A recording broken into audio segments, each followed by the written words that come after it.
अस्सलामुअलैकुम वरहमतुल्लाहि वबरकातुहू। प्यारे नाजरीन, हाजिर हूँ मैं अपने चैनल SBM सच्ची बात मीडिया पर एक बहुत बड़ी ख़बर के साथ। दोस्तों, एक वीडियो मेरे पास आया है। मैंने सोचा कि उस वीडियो के बारे में आपसे भी बात करी जाए, आप तक उसके ज़रिए से आप तमाम दोस्तों को एक सबक दिया जाए, आपसे कुछ शेयर किया जाए। नाजरीन, आप सबको मालूम है कि एक 1.5 साल पहले एक शख्स जिसका नाम वसीम रिजवी हुआ करता था, वो शख्स अब जितेंद्र नारायण त्यागी बन गया है।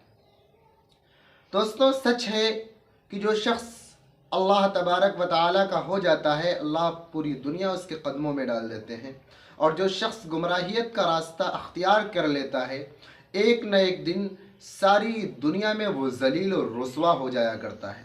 ठीक ऐसा ही मामला अब वसीम रिजवी उर्फ जितेंद्र नारायण सिंह त्यागी के साथ हो रहा है।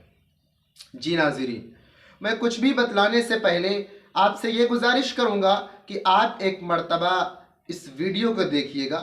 वीडियो आपके स्क्रीन पर है। नमस्कार, मैं जितेंद्र नारायण सिंह हूँ। आज से 1.5 साल पहले मैं वसीम रिजवी हुआ करता था। मैं बेघर हो गया, मैं नहीं डरा। मैं हत्या करने की धमकियों से भी नहीं डरा, लेकिन आज मजबूर अकेला हूं, अनाथ हूं, क्योंकि मेरी बात कोई नहीं सुनने वाला। मेरे खिलाफ जो फर्जी मुकदमा लिखवाया गया, मैं सनातन धर्म के सभी संगठनों, महामंडलेश्वरों के दरवाजों पर गया, उनसे कहा कि भाई मेरी उच्च स्तरीय जांच करा दीजिए। पुराने लखनऊ की पुलिस अपने ऊंचे अधिकारियों को गुमराह कर रही है, उनके दबाव में है, निष्पक्ष जांच नहीं हो रही। सीबीआई से जांच करा दिए ताकि दूध का दूध पानी का पानी हो। उन मुल्लाओं को भी बेनकाब किया जाए जो सनातन धर्म के लोगों के खिलाफ नाजायज साजिश करते हैं। लेकिन हालात बद से बदतर हो गए। मेरे खिलाफ फर्जी मुकदमों में चार्जशीटें भेजी जा रही हैं। चौक से भेजी गई, थाना चौक से भेजी गई, थाना शहादतगंज से भेजी गई। अब तो मुझ पे गैर जमानती वारंट लेकर मेरे घरों की कुर्की की नौबत आ गई है। मैंने बहुत दुखी मन से देश के राष्ट्रपति महोदया से अपील की है, इच्छा मृत्यु के लिए पत्र लिखा है कि मुझे अनुमति दी जाए, क्योंकि मैं बहुत डिप्रेशन में हूं। रोज एक कदम अपनी सुसाइड की तरफ बढ़ रहा हूं। मैं अकेला हूं, मेरी आवाज कोई पहुंचाने वाला नहीं। सबने कहा, आश्वासन दिया कि आदरणीय मुख्यमंत्री जी से बात करूंगा, लेकिन उन तक मेरी बात पहुंची नहीं, क्योंकि वो न्याय का देवता है। अगर उन तक मेरी बात पहुंचती तो आज मेरा हाल ये ना होता, मुझको भी न्याय मिलता। मैं मजबूर हूं, मेरी मदद कीजिए। नाजरीन, आप सब ने वीडियो देखा। अब जाहिर है कि ये शख्स गिड़गिड़ा रहा है, माफ़ी तलब कर रहा है, लोगों से मदद तलब कर रहा है, मदद की गुहार लगा रहा है। अब मदद करने के लिए मैदान में आए कौन, जब जाहिर है कि मजहब इस्लाम के मानने वालों ने इसको पहले ही बाहर कर दिया है। अब करना भी चाहिए, क्यों ना करते, क्योंकि इस शख्स ने पहली बात हमेशा ही हुकूमत की और लोगों की चापलूसी किया करता था। मजहब इस्लाम के नाम पर एक धब्बा था, चाहे ये डिबेट के अंदर बैठता या अपने बयानों के जरिए, अगर था भी जब ये मुसलमान दिखलावे का, तब भी इसके चाल चलन, इसके बयान सब मुनाफिकों वाले थे। बहरहाल अब इसको ये लगा कि हम मजहब इस्लाम के खिलाफ जहर उगल देंगे, मजहब इस्लाम से फिर जाएंगे और दूसरा मजहब अख्तियार कर लेंगे तो हमको हुकूमत मिल जाएगी, ओहदा मिल जाएगा। इस जलील इंसान को यही लगा ना, इसको ये लग रहा था कि शुरुआत में हमारा बढ़िया इस्तकबाल हो रहा है, लोग हमको ओहदा देंगे, लोग हमारी इज्जत करेंगे।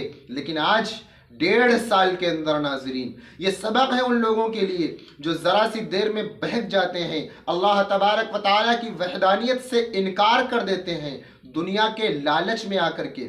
इस 60-70 साल की ज़िंदगी, जो कि कुल बहुत ज़्यादा 60 या 70 साल की ज़िंदगी है, इस ज़िंदगी की दिखलावे की राहत व सुकून के लिए, ओहदा व तख्त के लिए अल्लाह तबारक व तआला की वहदानियत से इनकार कर देते हैं और अपनी आखिरत बर्बाद कर लेते हैं। अब देखिए इस आदमी का क्या अंजाम हो रहा है। ये मदद की गुहार लगा रहा है और पुलिस पर भी इल्ज़ाम लगा रहा है कि पुलिस के ओहदेदार, पुलिस जो है गैर ज़मानती वारंट जारी कर रहे हैं, हमारे खिलाफ साजिश हो रही है। और भाई ये साजिश नहीं है, तू इसी लायक था। मैं तो ये कहता हूं कि इसने ये किया ही इसलिए था, मैं ये कहता हूं कि इसने इसीलिए किया था कि अब जो क्योंकि हुकूमत जो है, योगी सरकार जो है, वो अपराधियों के खिलाफ शिकंजा कस रही है, लोगों के घरों की कुर्की की जा रही है। अब इसको लगा कि हमारे सर पे तो खतरा मंडला रहा है, तो हमको कुछ करना चाहिए। तो इसको ये लगा कि हम ऐसा कर लेंगे, सनातन धर्म को अपना लेंगे, तो जब हमारे खिलाफ कोई कार्रवाई होगी तो सारे संत समाज, हिंदू सब मैदान में आ जाएंगे। भाई क्यों आ जाएंगे? जब कोई अगर पुलिस किसी पे कार्रवाई कर रही है तो कहीं ना कहीं उसका कोई अपराध होगा, कहीं ना कहीं कोई कमी रही होगी तुम्हारी, तभी तो तुम्हारे ऊपर कार्रवाई हो रही है। अब तुम्हारा क्या मतलब है कि सारा हिंदू समाज तुम्हारे लिए मैदान में आ जाए? नहीं मेरे भाई, धोखा करने वालों के साथ यही होता है। तुमने मालिके दो जहां के साथ धोखा किया है, तुमने अल्लाह तबारक व तआला की वहदानियत से इनकार किया है। मैं ये मानता हूं कि इसी का नतीजा तुमको भुगतना पड़ रहा है। नाजरीन, इस रिपोर्ट से मुताल्लिक आप क्या कहना चाहते हैं, कमेंट करके ज़रूर बताएं।